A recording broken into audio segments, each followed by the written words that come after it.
Halo guys, welcome back again to my channel. Bersama saya Hansen di sini dan seperti biasanya setiap harinya saya akan buatkan video seputar cryptocurrency. Apa kabar kalian hari ini semuanya? Semoga dalam keadaan yang baik-baik saja. Teman-teman, dalam 24 jam terakhir kita melihat ada price action yang cukup menarik terjadi di Bitcoin. Setelah tadi malam kita sempat mendapatkan rally yang lumayan signifikan, namun secara tiba-tiba ada terjadi semacam sell off dan kita sekarang mendapatkan sedikit rebound. Nah, kita bakalan bahas di video hari ini in terms of price action, kira-kira apa yang sedang terjadi. Apakah benar kita sekarang berada di fase distribusi dan telah menemukan top dari cycle kali ini seperti yang mungkin dipercayai oleh sebagian orang sekarang. Kalau misalnya kalian ke media sosial, kalian akan melihat masih ada orang yang merasa bahwa kita sekarang telah berada di setidaknya semacam local top dan mungkin akan drop ke angka 40, 30 atau bahkan ada yang lebih ekstrim lagi kembali masuk ke bear market. Apakah itu benar? Kita bakalan bahas di video hari ini, jadi stay tune terus sampai akhir video. Nah, sekarang kita bakal mulai dari CoinMarketCap terlebih dahulu. Per hari ini secara global market cap kripto berada di angka 2,6 triliun dolar atau naik sekitar 0,74%. Nah, di top 10 coin sendiri kita juga melihat keadaannya sebenarnya dominan berwarna hijau, kenaikannya ranging antara 1, sekian persen hingga kurang lebih 2%. Atau bahkan ada yang 4%, yaitu adalah BNB, sekaligus menjadikan dia sebagai top performer hari ini ke harga 633,93 dolar. So, itu adalah outlook sementara dari beberapa top coin yang ada. Sekarang kita langsung aja masuk ke beberapa data dan berita terbaru hari ini. Nah, yang pertama teman-teman, kita perlu tahu dulu bahwa untuk beberapa waktu belakangan, bahkan 15 hari terakhir secara beruntun, kita melihat spot Bitcoin ETF dari Amerika Serikat itu konsisten berada dalam keadaan surplus atau net flow-nya positif, atau orang sebutnya mungkin inflow. Dan untuk update tanggal 3 Juni kemarin, kita mendapatkan net flow sebesar 1.520 Bitcoin atau kurang lebih 105 juta dolar. Nah, teman-teman, perlu kita tahu bahwa sekarang, selepas halving ya, per harinya teman-teman, kita melihat miners itu hanya mampu memproduksi beberapa ratus Bitcoin saja per hari. Sedangkan demand dari spot Bitcoin ETF dari Amerika Serikat saja selama beberapa hari belakangan itu konsisten berada di atas angka 1.000, rata-rata seperti itu. Sehingga kita bisa simpulkan bahwa Bitcoin yang berhasil di mining oleh para miners per harinya itu tidak mampu mencukupi permintaan daripada spot Bitcoin ETF, terutama dari US. Sehingga sekali lagi kita harus tahu bahwa untuk sementara sepertinya demand itu sedikit lebih banyak daripada supply. Tetapi mungkin kalian akan bertanya, lalu kalau begitu kenapa kok kita tidak melihat ada pergerakan kenaikan yang signifikan di harga Bitcoin? Nah, itu dikarenakan beberapa hal teman-teman. Yang pertama, ya kita harus tahu bahwa biasanya para pemain besar di sini yang membeli, itu membelinya melalui OTC market. Ya kan? Dan yang kedua, tentunya para paus ini sebisa mungkin gitu ya, membuat Bitcoin harganya tertahan di level yang rendah selama mungkin. Supaya apa? Supaya mereka bisa melakukan akumulasi dengan harga yang sama dalam jangka waktu yang lebih lama. Sehingga mereka sudah kenyang untuk menyeroknya, kalau sudah siap mereka akan kembali naikkan kembali harganya. Berbagai cara tentunya mereka lakukan, bisa jadi dengan memainkan price action, memainkan FUD, apapun lah, supaya harga Bitcoin mungkin bisa sedikit tertahan. Dan kita melihat dari segi data memang, untuk beberapa waktu belakangan, yang dominan jualan itu memang adalah para retails. Yang mungkin rata-rata weak hands gitu ya. Kalau misalnya sebagian dari viewer saya rasa merupakan diamond hands, saya yakin. Karena harusnya kalian masih hold sampai sekarang, dan kalau saya pribadi juga masih melakukan hal yang sama, dan saya belum berniat untuk melakukan distribusi seberapapun gitu ya, sampai saya menyentuh atau saya melihat Bitcoin menyentuh area yang saya mau. Jika itu sudah terjadi, baru saya akan start untuk melakukan distribusi. Jadi yang pertama teman-teman, perlu kalian ketahui bahwa secara konsisten 15 hari terakhir, kita melihat spot Bitcoin ETF itu net flow-nya masih surplus. Nah, sekali lagi, untuk menjawab pertanyaan, apakah benar sih kita memang sudah berada di top bull market kali ini, atau setidaknya di local top, gitu ya. Ada beberapa indikator yang mungkin tidak terlalu setuju dengan hal tersebut. Salah satunya adalah mungkin Bitcoin price relative to money printing M2 expansion. Nah, kita juga sudah melihat satu indikator kemarin yang memperbandingkan harga Bitcoin dengan M1 money supply. Dan itu juga menunjukkan bahwa Bitcoin masih sedang bersiap untuk mendapatkan pergerakan yang parabolik. Dan kalau untuk Bitcoin versus USD M2 expansion di sini juga terlihat menunjukkan hal yang serupa, teman-teman. Bahwa yang kita lihat di sini adalah M2 money supply juga sedang berada di fase expansion. Atau logika atau sederhananya teman-teman adalah uang yang berada di dunia itu sekarang sedang meningkat. Jumlah liquidity itu sedang meningkat. Sehingga ketika liquidity semakin tinggi, uang-uangnya itu biasanya bakalan disebar ke aset kelas. Bisa jadi ke gold, bisa jadi ke stock market, tapi juga bisa jadi ke cryptocurrency.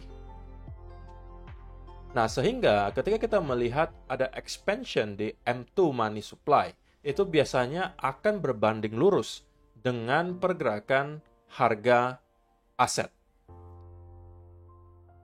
Kalau M2 money supply-nya mengalami kenaikan, biasanya harga aset juga akan cenderung mengalami kenaikan. Sebaliknya, kalau kita melihat M2 money supply itu mengalami penurunan, apalagi drastis. Nah, inilah yang terjadi tahun 2021 kemarin, teman-teman. Sehingga kita melihat Bitcoin itu kembali masuk ke bear market. Tapi kali ini kita sedang mengalami expansion, dan mudah-mudahan kita terus melihat expansion-nya terjadi, supaya bisa mendukung tesis bahwa Bitcoin akan masuk ke super cycle di cycle kali ini. Seperti yang mungkin dikatakan oleh berbagai analis di luar sana, bahwa ada potensi super cycle terjadi di cycle kali ini dikarenakan ada uang institusi yang telah masuk melalui spot Bitcoin ETF berbeda dengan cycle-cycle sebelumnya. Itu bisa menjadi salah satu katalis akan adanya super cycle untuk Bitcoin kali ini. Apakah kalian setuju? Kalau saya pribadi sih fine-fine saja teman-teman. Kalau ada super cycle ya berarti kita masih dikasih kesempatan yang lebih lama untuk dapat cuan gitu ya. Kalaupun tidak dari Bitcoin, mungkin bisa carinya di altcoin. Dan kemudian teman-teman, indikator lainnya, Bitcoin is not currently overvalued based on network fundamentals. Jadi ini juga menurut Ki Yong-ju. Bahwa kalau dikatakan sekarang kita sudah overvalue, kita sudah di local top, atau bahkan sudah di top bull cycle kali ini, menurut Ki Yong-ju itu tidak benar ya. Tidak benar bahwa ada salah satu indikator bernama thermo cap ratio yang sebelum-sebelumnya selalu menuju ke area 45 di sini setidaknya ya. Sebelum Bitcoin bisa kita kategorikan sebagai overvalue. Terjadi tahun 2021, 2018, dan juga 2014. Setiap kali kita menyentuh ke area tersebut, itu biasanya sudah pertanda bahwa kita sudah berada kurang lebih di area top.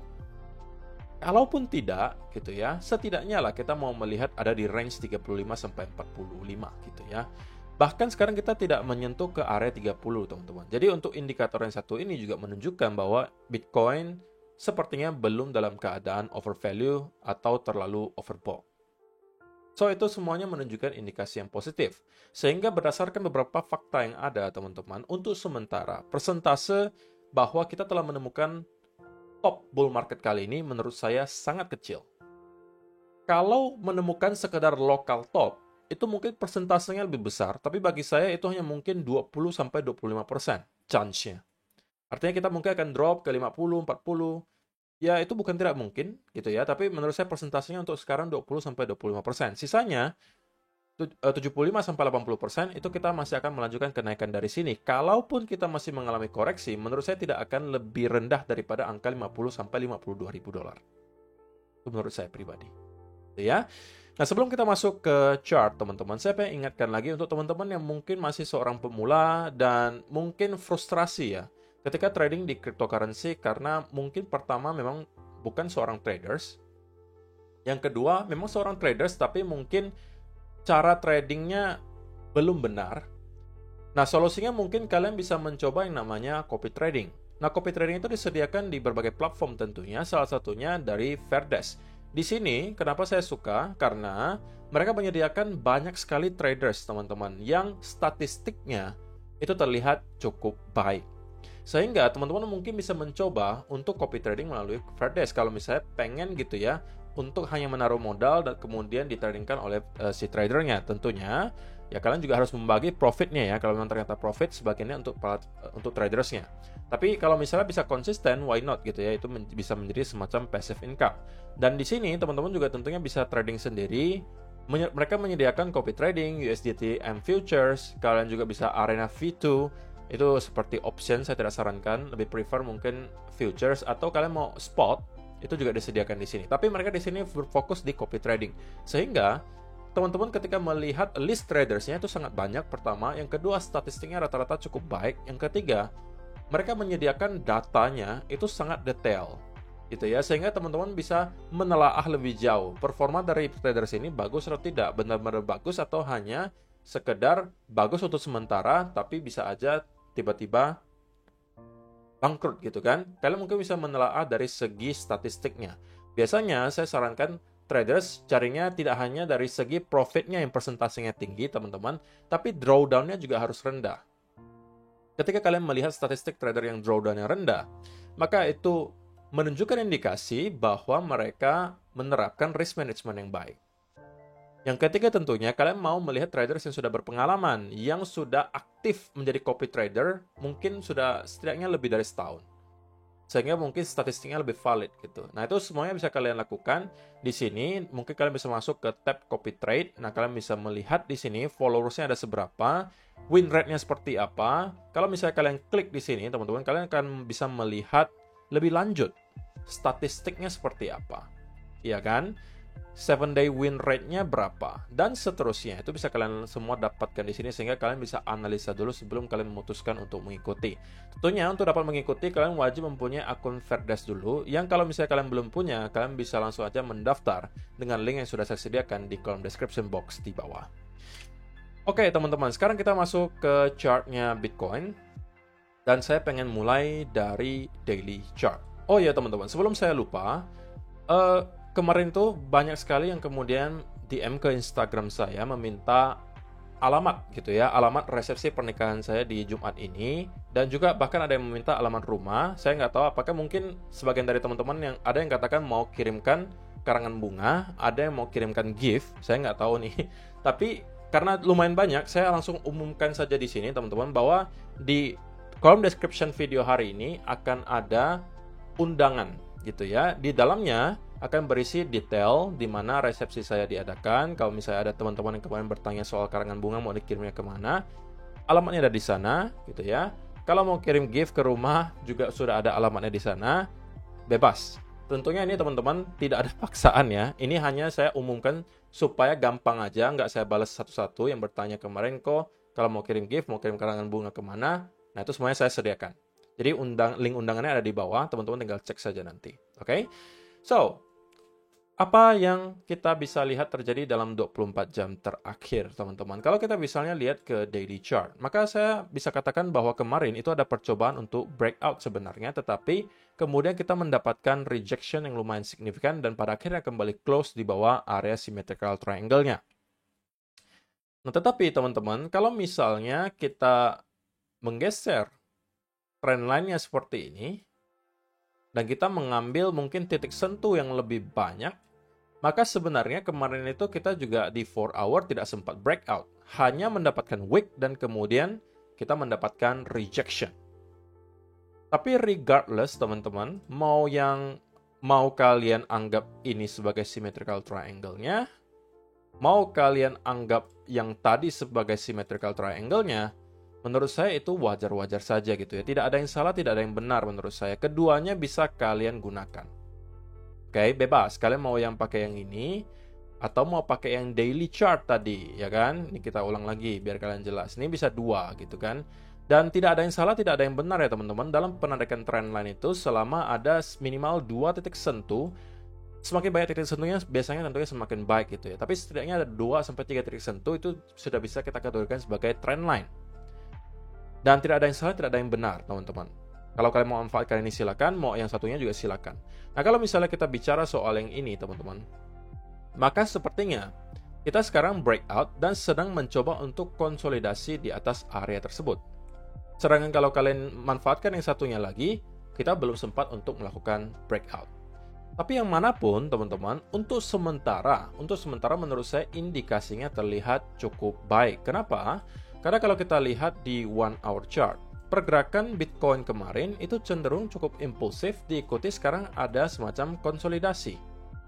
Nah, kalau misalnya ada konsolidasi lebih lanjut di sini, teman-teman, ini adalah pertanda bahwa kita kembali bersiap untuk mengalami rally berikutnya. Nah, ditambah lagi, teman-teman, kalau kita lihat di 4 hour, kita harus tahu bahwa sebelumnya memang area 69.000 di sini itu merupakan area resistance juga.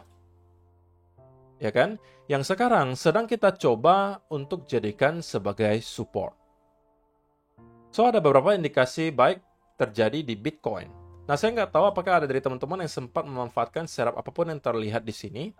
Tapi untuk sementara terlihat cukup baik menurut saya pribadi, dan saya masih expect Bitcoin untuk setidak-tidaknya nge-retest kembali ke sekitaran area 71.000 di sini, ya kan? Dan kalau ini mampu kita breakout, teman-teman, maka saya rasa tidak lagi ada halangan bagi Bitcoin untuk masuk ke fase price discovery. Atau kita sedang mencoba untuk mencari price tag yang baru, harga yang baru untuk Bitcoin. Makanya dikatakan price discovery. Karena sebelumnya harganya tidak pernah menyentuh ke area tersebut. Jadi kita sedang mencoba untuk mencari harga yang baru. Ya kan? Itu namanya price discovery. Nah, tetapi sekali lagi, hadangan terakhirnya ada di sekitaran area 71.100. Yang merupakan area all time high sebelumnya. Yang tentunya akan menghasilkan semacam resistance. Tapi kalau itu mampu kita clear, maka kita akan kemungkinan dalam waktu yang sangat singkat menuju ke angka $80.000. Jadi untuk sementara, kesimpulannya teman-teman, saya masih cenderung dalam keadaan bullish selama gitu ya, kita tidak mampu breakdown di bawah 68.500. Kalau sampai kita lakukan hal tersebut, maka kita kemungkinan akan kembali setidaknya ke area lower trend line di sini. Yang kalau masih mampu kita pertahankan, ya kita masih berpotensi berarti membentuk symmetrical triangle. Yang berarti lebih validnya adalah symmetrical triangle yang 4 hour tadi, yang ini. Ya kan? Tapi keduanya masih sama, masih menunjukkan bahwa kita berbentuk semacam symmetrical triangle. Nah, ini sebenarnya adalah sudah sesuai dengan ekspektasi saya bahkan, atau ekspektasi kita teman-teman, bahkan dari mungkin 1 atau 2 minggu yang lalu, ketika kita baru mulai ya mendapatkan koreksi tersebut. Kurang lebih sekitaran di area ini, seingat saya ya, di sekitaran area ini saya sudah sampaikan bahwa teman-teman, yang kita lihat sekarang ada indikasi menunjukkan bahwa kita berpotensi membentuk symmetrical triangle. Kenapa? Karena pergerakannya mengerucut. Dan kita sudah sekarang berada di penghujung pattern tersebut. Jadi so far semuanya sesuai dengan ekspektasi, dan secara pribadi sekali lagi short term saya bakalan bullish. Dan ekspektasi saya, kita akan kembali nge-retest ke area 70.000 sampai 71.500. Kalau itu mampu kita clear, kita akan kemudian masuk ke fase price discovery. Satu-satunya hal yang bisa menginvalidasi hal tersebut adalah kalau kita kembali breakdown di bawah 68.500 dan close setidaknya 1 hour candle di bawah area itu. Maka kalau itu yang terjadi, saya expect Bitcoin untuk setidaknya kembali ke area lower trend line atau bahkan 67.000 yang tentunya tidak kita mau lihat di breakdown, karena kalau sampai itu terjadi, maka itu bisa membuka ruang baru bagi Bitcoin untuk drop sampai ke 63 atau bahkan $60.000. So, saya rasa itu aja sih yang perlu saya sampaikan di video hari ini, teman-teman. Terima kasih untuk kalian yang telah menonton sampai selesai video hari ini. Semoga bermanfaat untuk kalian semua. See you in the next video. Bye-bye.